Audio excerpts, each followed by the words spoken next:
The buzzword these days, which is insulin resistance. Right.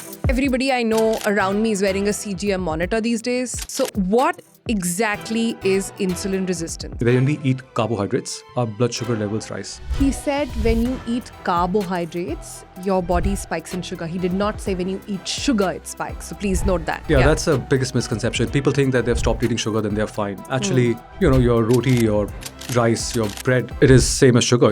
It is extremely high on carbohydrates. Your body converts it into glucose as it would convert sugar, and your pancreas have to release insulin to take care of that. Let me explain that with an example, right? You get up in the morning, everyone will have a breakfast. That breakfast most likely will be poha or idli or dosa or paratha, which is, by the way, 70 to 80% carbohydrates, refined carbohydrates, I must say. As soon as you eat them, your blood sugar levels start to go up.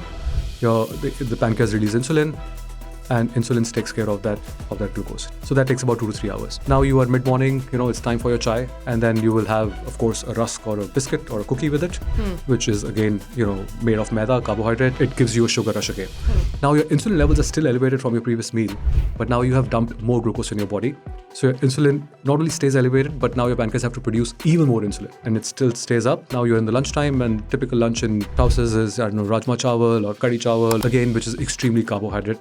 Now your insulin levels are still elevated, by the way. Now you put more glucose in your body, so insulin levels stay elevated. They don't come down, they stay high. Now it's evening time.